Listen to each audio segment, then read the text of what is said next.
Miss Annie Kirk's house? Oh, nice to see a lady doctor.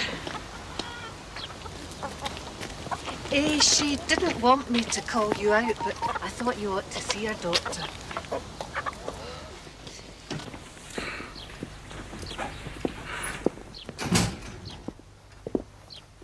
I'm sorry, Doctor. Hello, Mrs. Kirk. I'm Dr. Napier. I told her not to bother you.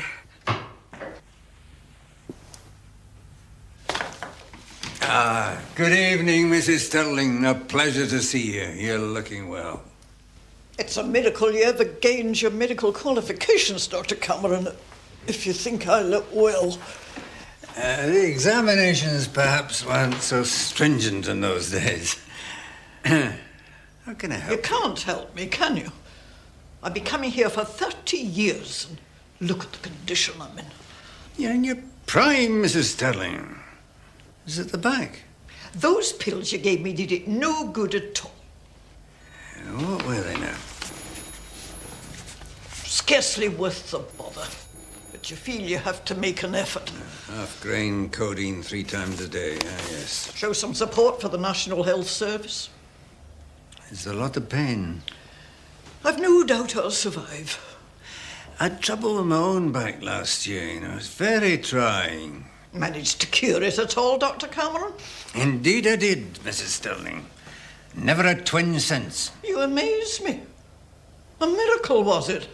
Take yourself on a visit to Lourdes? I applied a very simple remedy. Not codeine, I'll be bound. It's hard to keep a secret from you, Mrs. Sterling. Well, let's not mess about any longer. I'll do what you did this time round. I think they should help. But should you wish to apply my own patent treatment in addition, Mrs. Sterling, you're quite at liberty to do so. And we needn't trouble the pharmacist about it either. I hung by my fingertips for 5 minutes a day from the rafters of my neighbour's garage. Next patient, thank you, Janet. She's very red in the face, Doctor, don't you think so? Oh, you're awful red-looking, Annie, so you are. Just the top 3 buttons for me, would you, Mrs. Kirk? What are you gawping at, Margaret? Haven't you your own family's meal to prepare?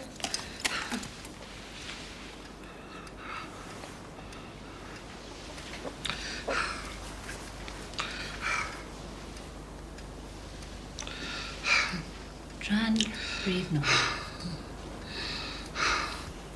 That's not what sounds normal to me.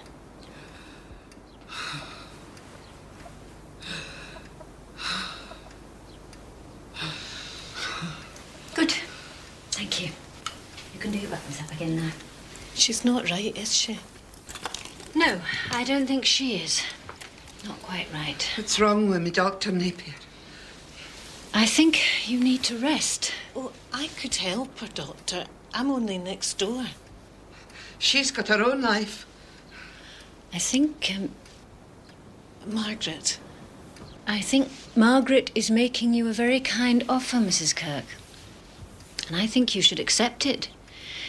Because I'm not just talking about the odd nap in the afternoon. I'm talking about complete rest for a while. Bed rest. Right now. I haven't taken to my bed since 1924. Charlie was 14 then. He took a dose of the measles. Oh, he was over it in a moment. Children are, aren't they? But he gave it me. No, Lord. I was sick to my soul a full fortnight. And what about rheumatic fever? Did you ever have that? Heavens above. That was 40 years ago, or more. Whatever made you think of that? It's nothing serious, is it? Well, we need to keep an eye on you for a while. Margaret will help me. A week in bed to start with, all right? With no popping out for anything. And all the pillows you can find, puffed up nice and high behind you. I can lend her some. I want you to start taking these. One immediately, then one at night and one in the morning. They'll help to control your heart rate. And not too much to eat and not too much to drink. I'll come and see you again very soon. There's a little test I want to do. Perhaps your Charlie could come and stay for a while. Oh, no. Or to help Margaret. I wouldn't want to worry him. My mother's name was Annie.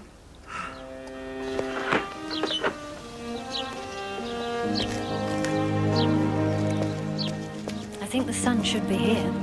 Well, you won't get Charles to come. He sends her money sometimes, but he doesn't come. I'll see you tomorrow.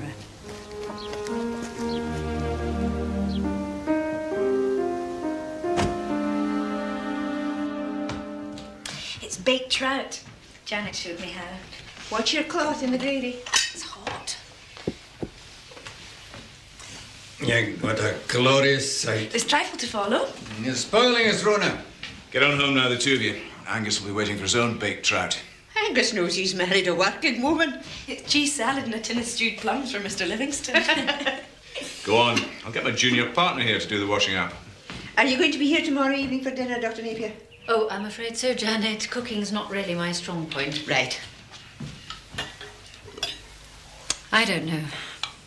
A woman with sons might just as well be childless. Most men seem to think a visit at Christmas and flowers on her birthday mean they're good to their mothers. My mother didn't care for flowers. They never visit. They hardly ever phone, and they think it doesn't matter. Said they made her sneeze. She preferred chocolates. A woman who's given half her life to them. The only time they take off work is for her funeral. Annie Kirk is this. She needs looking after. She has very good neighbours. She has a son. Charlie Kirk's a quantity surveyor now in Aberdeen. He's a very busy man. We're all busy. And I expect when he telephones, she says everything's fine. Expect she does. You're not being unreasonable, Jennifer. Maybe. And if you're thinking of going in for children ever, I just play safe. Pick daughters. Thank you. I'll bear that in mind.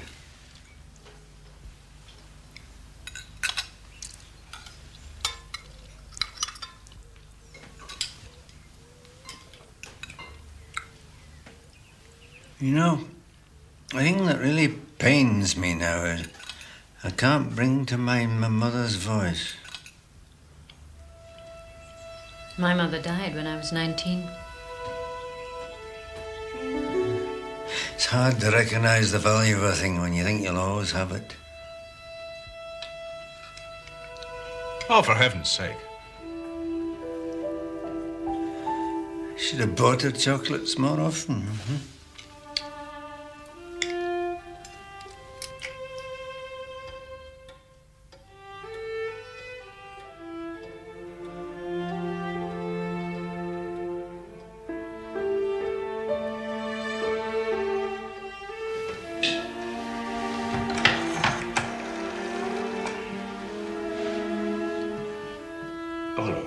Could you get me S03E03, please?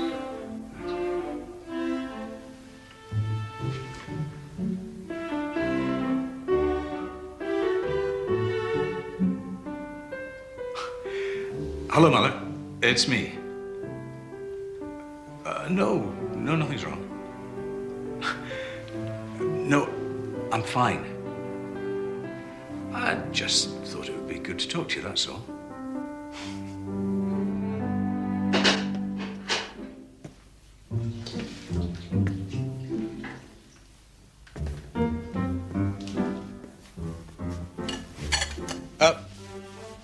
All right with you if my mother comes out for a few days? Your mother? I was thinking she could stay in Janet's old room. You're the boss. I'm not going to dry them as well.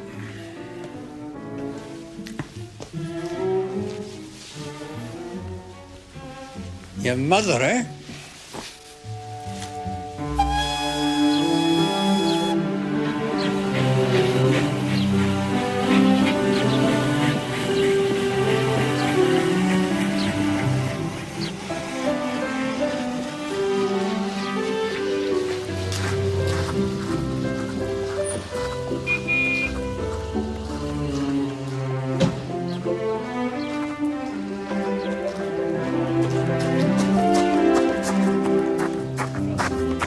Sorry I'm late, brother. You wouldn't believe the morning I've been having. Am I forgiven? I learned long ago that I couldn't compete with the dying. You're looking well. Oh, thank you, dear. Perhaps I had the edge on them there. I have one more visit to make before lunch, but Janet will look after you. Morning, Dr. Finlay. Gordon, I've been expecting you. Lizzie told me you had a nasty chest. I didn't like to bother you, Doctor. Chemist gave me something for it. Oh, well, look. You'll not forget old Polly there, will you?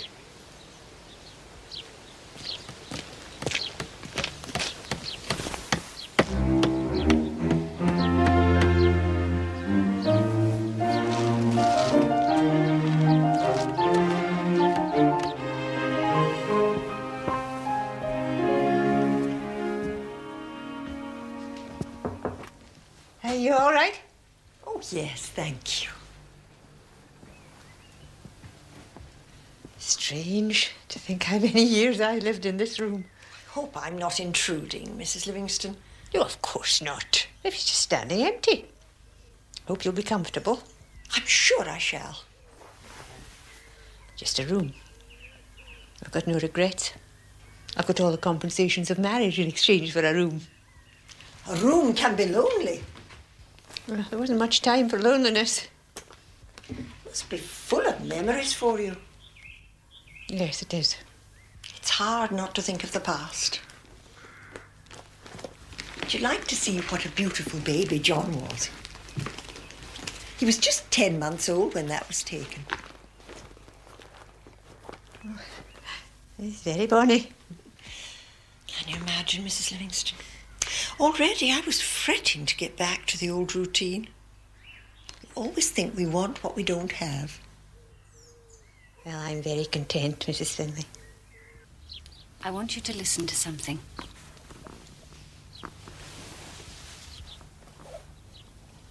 What can you hear? I can hear your heart beating. And how does it sound to you? I don't know, like heartbeats. Lubbed up, lubbed up, lubbed up. Now, what can you hear? Oh, no. It's quite a different sound. A sort of swishing. It's going luff duff, luff duff. What's wrong with me? You remember you told me you had rheumatic fever as a child? Well, sometimes that leaves some scarring on the heart. All these years, your heart's been working extra hard to compensate. Now it's getting weary. And one of the valves that regulates the flow of your blood is getting too tight. So what you can hear is the sound of some backflow. Luff duff. Now, resting like this will take some of the strain off. If we can get your weight down a little, that'll help as well. I've given Margaret a diet sheet. I'm not afraid to die. There's a new procedure being carried out in Edinburgh. It's sometimes possible to unblock the valve, but it does involve surgery. I'm old and I'm tired. Don't waste your new inventions on me. I borrowed this from the cottage hospital. It'll trace the pattern of your heartbeat. I want to show it to a friend I have in Edinburgh. You know, what I found about general practice is that our training as doctors scarcely fits us to do the work. And all those years studying under surgeons in hospitals and writing out answers to obscure examination questions, and we end up mostly handing out prescriptions for the same old round of 20 or 30 common ailments. If we are ever presented with anything out of the ordinary, we have to hand it on to someone else. Is this pastry cooked? And the training that would really be most useful would be in psychology. And most of the patients I see in a day seem quite vague about what they've come in for. There's no point in my handing out pills to a woman who complains of exhaustion if it's actually that she's weary of her marriage. Perhaps it's not pastry. I can't make improvements to Annie Kirk's life if she doesn't have anything to live for. Oh, what is this we're eating? Where's Rona? Where's Janet? Maybe my mother doesn't want to hear all this on our first evening in town at Grey, Dr. Napier. Oh, I'm so sorry, Mrs. Finlay. I shouldn't be talking shop. Well, as you know, I've only recently joined the practice here, and so many of the women patients have transferred themselves to me that I feel they must want something more than just pills and ointments. Well, I don't know whether you'd call it psychology, but my husband maintained that what the patient said as he walked out of the door was really the key to what the consultation should have been about. I didn't know your father was a doctor. He died a long time ago. You never said. Should I have? Well, John's father died when he was still a young man, but he was already an exceptional doctor. Would you like to see a photograph? Oh, yes. Mother. Sure you'll spot the family resemblance. Anyone for seconds? Oh, goody. Photographs. You were certainly a fine-looking man, your husband. Is this John? Oh, what a dear little fellow. Oh, what pretty curls you had, Dr. Finlay. Oh, like a wee angel. Yes, and look at the knees. Most charming. Perhaps you'd be so good as to clear away now, Rona. I think everyone's finished. He's not even changed a bit.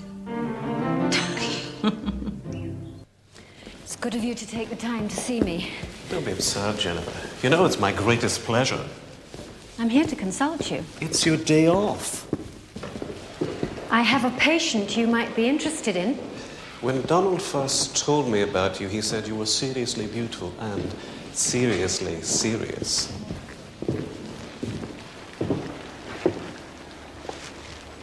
I don't want to talk about Donald. Maybe it would help.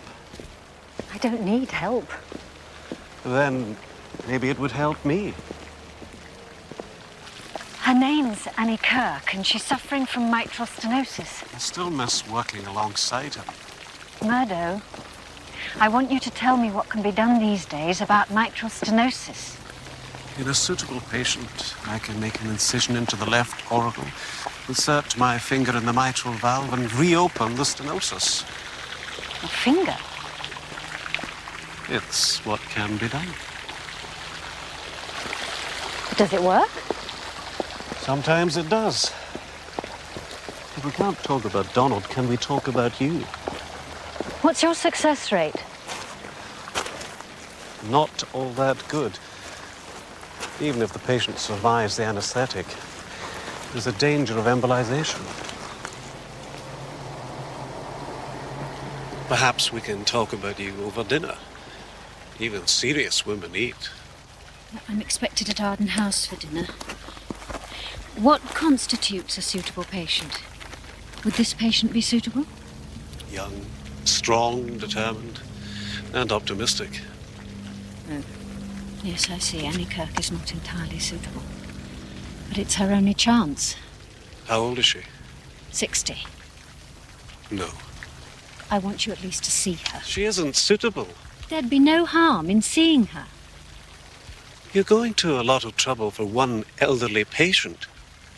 Well, maybe I feel some kind of rapport, Murdo, with an independent woman who's struggling with life on her own.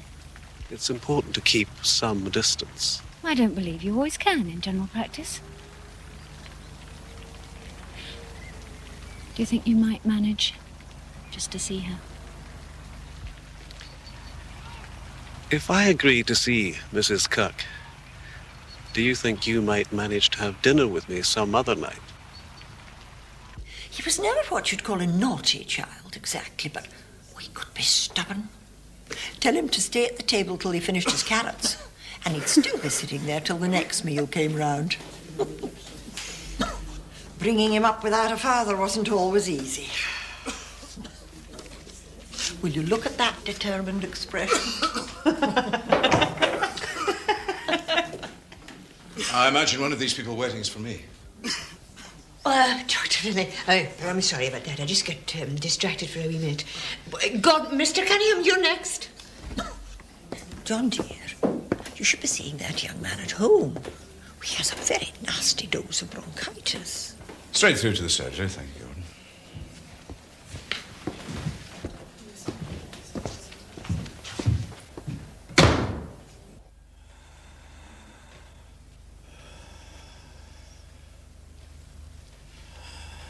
I do seem to be coughing rather a lot. Right, button up. Well, you've got quite a severe inflammation of the bronchial passages. Neglecting your health and dancing about on roofs in all weathers is foolish and irresponsible. Well, I did get a cough bottle for the chemist. He said it would clear it up. Did he now? He didn't think it was serious. Well, accurate diagnosis is actually a rather complicated business and best left to those with a medical qualification. Pick up these, would you, from the chemist on your way back, and go straight to bed. 2 with meals at 4 hourly intervals. I'll call round and see you in a couple of days. Right? Yes, Doctor. Thank you. Well, thank you.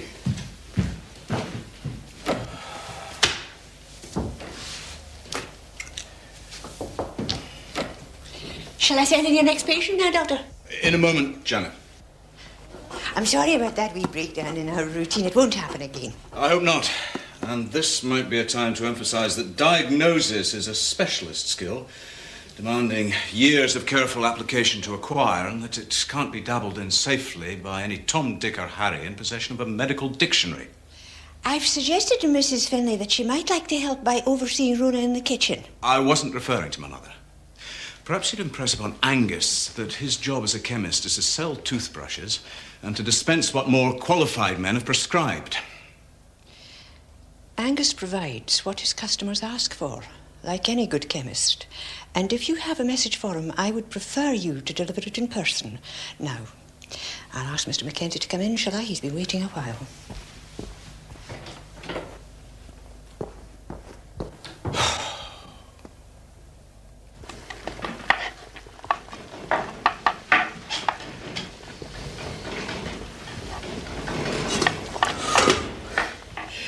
Well, now, this does smell good.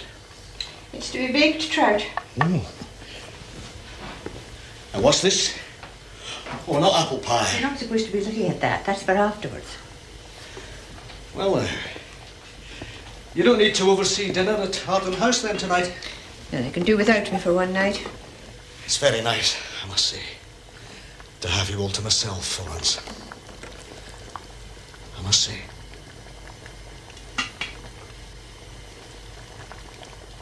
Of course, your father was the kind of doctor that one scarcely sees in general practice any longer. He genuinely seemed to care about his patients. And for their part, they trusted him completely. He was, you see, extraordinarily intuitive in his understanding of them. Especially in those few unguarded words they let drop as they left his surgery. Opened up volumes to him, where even to an older man they might have meant nothing at all. Jean, my flower, he used to say, my little rose garden. I am nothing but a student of the door handle. But he wasn't, you know. He was not. What your father was, dear, was master of it. When my own mother was ill, I used to sit and read to her. From the Bible? From 3 Men in a Boat. Let me contact Charlie. You should think less about your childhood, Doctor, and more about having children of your own. Maybe I'm just not the motherly type. What will you do when you need somebody to read to you? What do you do, Charlie's not a bad son, and I know he loves me. But he's always looking ahead. He never takes the time to look around and get the joy out of things. Sometimes that's the easiest way to live. Maybe I brought him up wrong. This doctor in Edinburgh. I'll not go to Edinburgh. He won't take you on if he thinks he can't help you. He's told me that. Those clever things they do over there. That's for the young ones. With all the hope still in them and all their lives ahead. They're the ones we should be taking care of. Think it over, Annie. You don't have to make a decision now. I'll not be going to Edinburgh. I'll maybe call in again tomorrow. Will you let me bring someone with me? Who's rather good at reading? Look what I'm making for tonight. Mrs. Finlay's going to show me how. And you will never guess, last night Dr. Cameron said my steak and kidney pudding was without exception the finest steak and kidney pudding he'd ever tasted.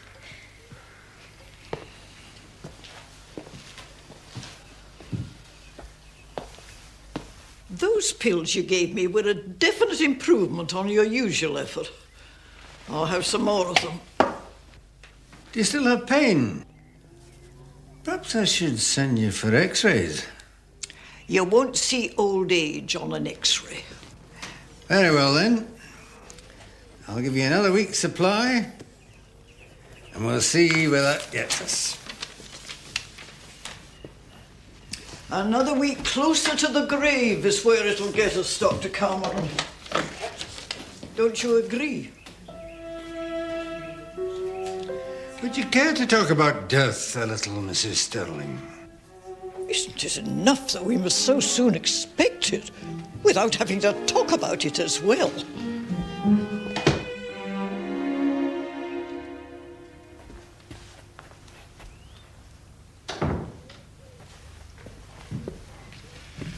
And what may I do for you today, Lizzie? I thought I'd come in and see you, Dr. Finlay. Good. Right. Gordon's staying in bed and behaving himself, I take it? Oh, yes, Doctor, he is. Good. Are you feeling unwell in some way yourself? I don't know what's wrong with me. What are you actually experiencing? Have you any pain anywhere? Oh, no, not pain. Are you feeling faint, perhaps, or sick? No, not really. Do you think maybe I need a tonic? You're feeling run down? Yes, I am. I'm feeling terribly run down, Dr. Finlay. All right, then. Maybe I should check you over. I thought maybe I could just have a tonic. I can give you a tonic, of course. But I have to make sure there's nothing the matter with you. I'm only tired, Dr. Finlay. I shouldn't have bothered you. I shouldn't have come here. I'm sorry to have wasted your time. I should never have come here. It's Gordon who's ill. He's the ill one. He's the one that should be here. You're not worrying about Gordon, are you, Lizzie? Gordon's doing fine. His lungs are clearing. He just needs to stay where he is and take it easy for a while. Oh, Dr. Finlay. My father died when he was only 30, and Gordon will be 29 next month. I know it's foolish, but I can't stop thinking about it. He's staying in bed and resting the way you told him to, and I know he's getting better, but I just can't help myself. Gordon thinks I'm crazy, so I try not to show him I'm still fretting, but I can't eat and I can't sleep and I don't know who to talk to. I love him so much. And I'm so afraid that he'll leave me on my own. What am I going to do if Gordon dies and leaves me on my Lizzie, own? do try and calm yourself. there's no cause at all for concern. No. No. Thank you, Dr. Finlay.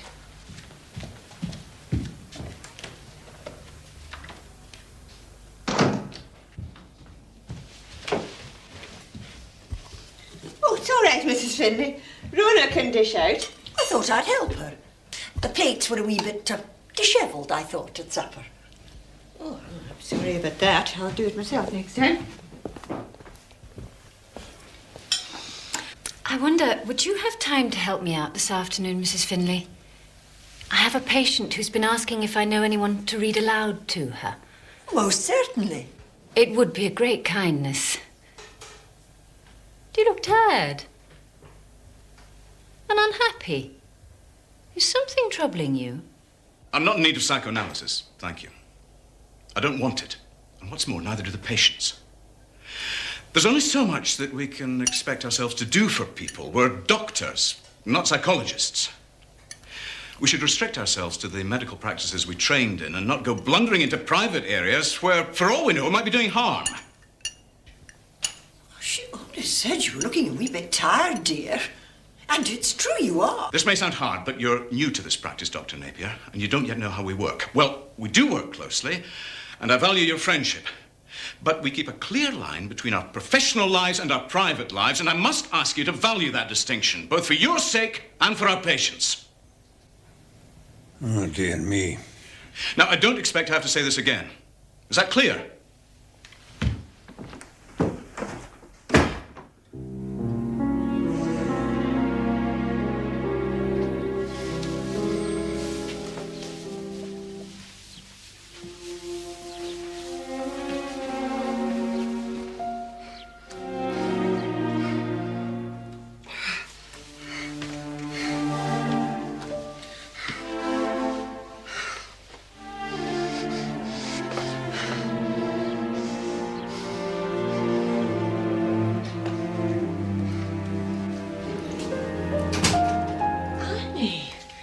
What are you doing downstairs?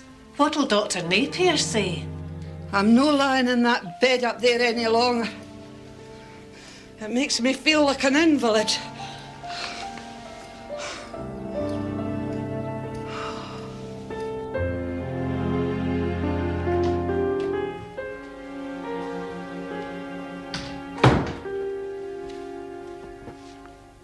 Well, that line between personal and professional, I won't be coming to you for lessons. I shouldn't have said those things in front of other people. Or at all. Listen. No, you listen. I've a visit to make, so this won't take long. There are just 3 important things I have to say to you. I really don't The first is to remind you that you took me on here, even though I'm a woman, because you believed I was a good doctor. Well, you're right about that. I'm a very good doctor. So trust me, will you, with the freedom to work in my own way? Jennifer, this is just The second thing I have to say is that I'm delighted you value our friendship.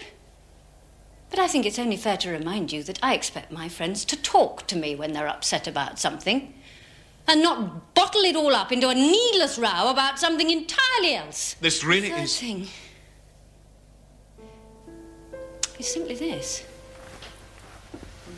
Mature people aren't dismayed by the people who love them.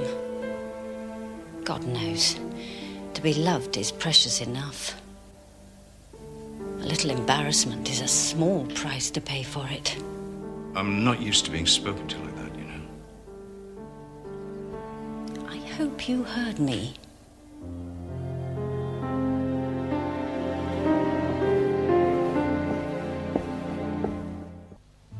First, the current drives you onto the right bank, and then onto the left, and then it takes you out into the middle, turns you round 3 times, and carries you upstream again.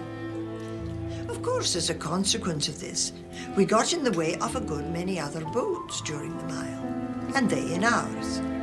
And of course, as a consequence of that, a good deal of bad language occurred. I don't know why it should be, But everybody is always so exceptionally irritable on the river. Little mishaps that you would hardly notice on dry land drive you nearly frantic with rage when they occur on the water. When Harris or George makes an ass of himself on dry land, I smile indulgently. When they behave in a chuckle... Oh, no, Doctor. You mustn't do that. No, I'd like to. Please let me. I want them to have some time on their own. It's good of you to go to the trouble. I enjoy listening. The mind is gently...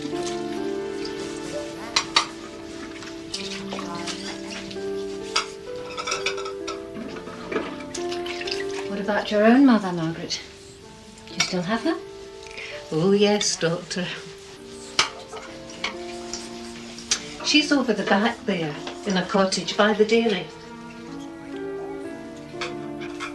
That's nice for you.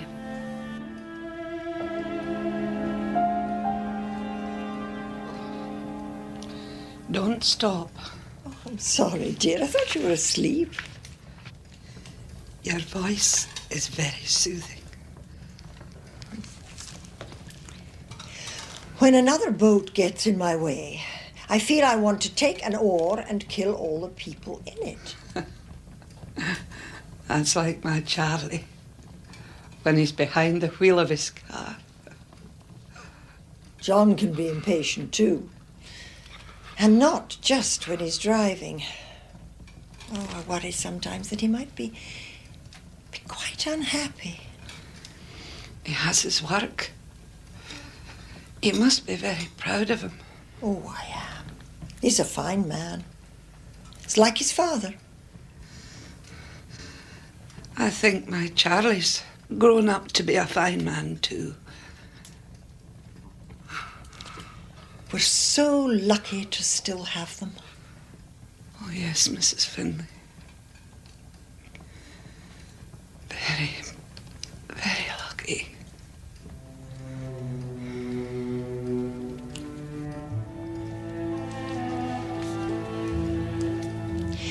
The air of the river has a demoralizing effect upon one's temper. And this it is, I suppose, which causes even bargemen to be sometimes rude to one another, and to use language which no doubt in their calmer moments they regret. That's the end of the chapter. Would you like me to read the next one, Mrs. Kerr? Mrs. Kerr?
Lucky for me you weren't occupied this evening.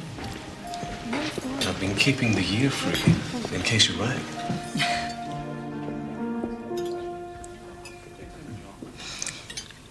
You know...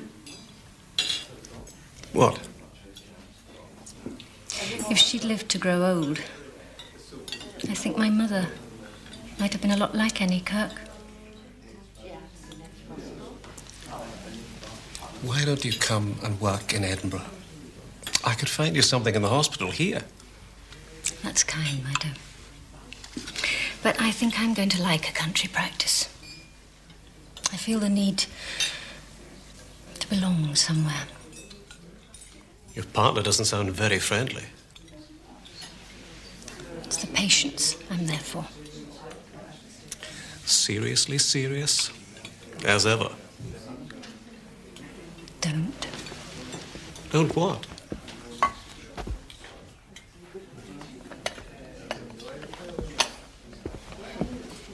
Don't tease me.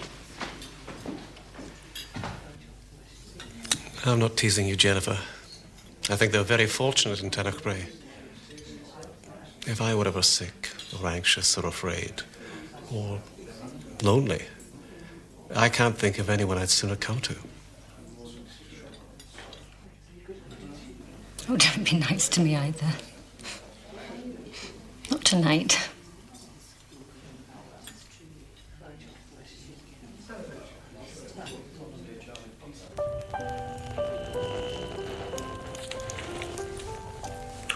Remarkable thing.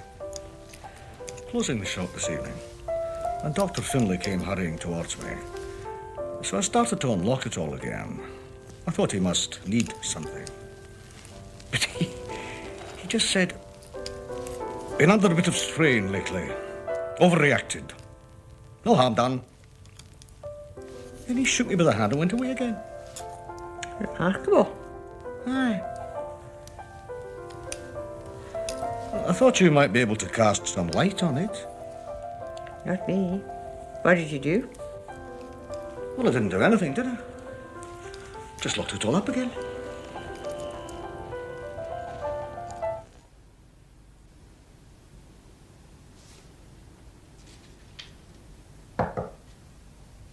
Is that you, John? I thought you might be asleep. I don't seem to want to go to bed. Yes.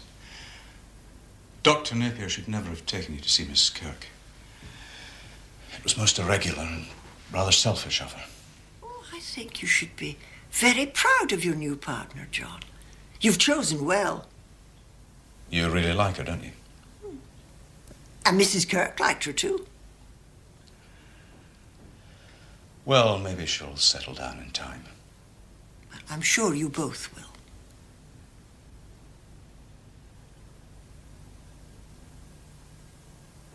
Good night, then, Mother. Are you all right, dear? What? Yes, of course I am. Try and get some sleep now, won't you?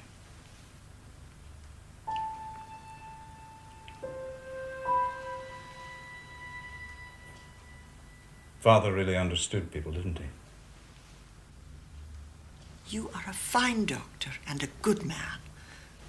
Your father would have been immensely proud if he'd been here today. And so am I. I didn't see what was happening to Dr. McKenna.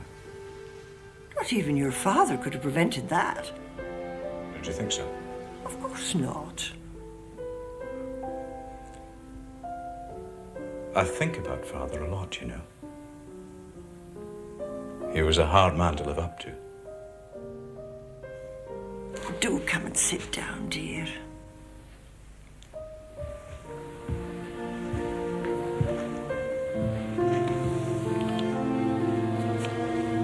He was a whole man, wasn't he? Fine medical record, devoted patients, loving wife, growing son. Oh, I work hard. I know I work hard. But I look at my life here sometimes and I don't know what it amounts to. Oh, you're so like him. I look at you sitting there, and you're so exactly like him. He never had to work at getting on with people. He was very hard on himself, you know, just the way you are. What's that one? Don't remember that one. It was our 5th wedding anniversary.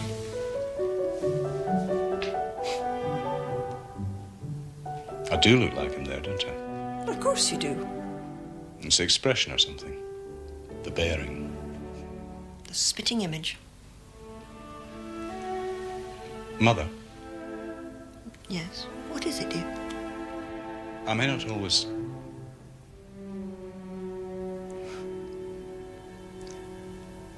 It's very good to have you here. Well, I'm very glad I was able to make it. But you know, dear, I shall have to be getting home before too long. I mean, I just dropped everything to come here when you telephoned me. But there's a lot at home I should be doing. You're all right, aren't you? Well, of course I'm all right, dear. We're both busy people, aren't we? Good night, Mother. Good night, dear.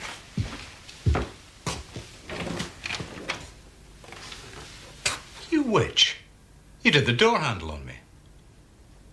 Good night, dear.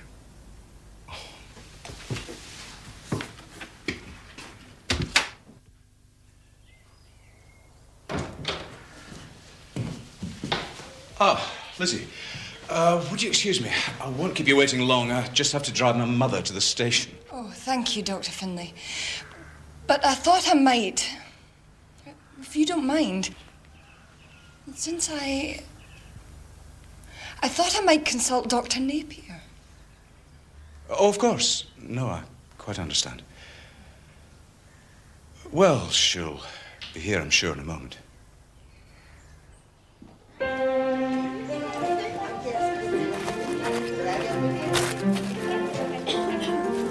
It's been a real pleasure to make your acquaintance after all this time, and I hope you'll come back again soon. Perhaps you'd care to have this to keep, Mrs. Livingston. Well, since you admired it. And I do have another copy. Thank you very much. Oh, we're all set, Mother. Well, goodbye, Dr. Napier. Goodbye. And Dr. Cameron. Goodbye, Mrs. Finlay. Dr. Finlay! Don't forget the parrot. Ah, thank you, Ron.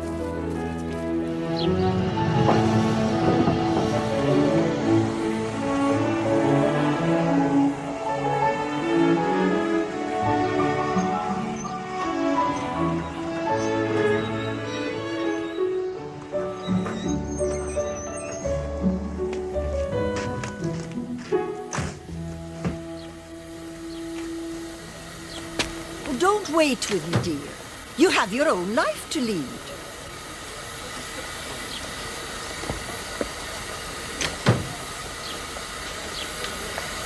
Finlay? Oh, I was very sorry to hear about your mother, Charlie. I know how much you'll miss her. Thanks. I appreciate that.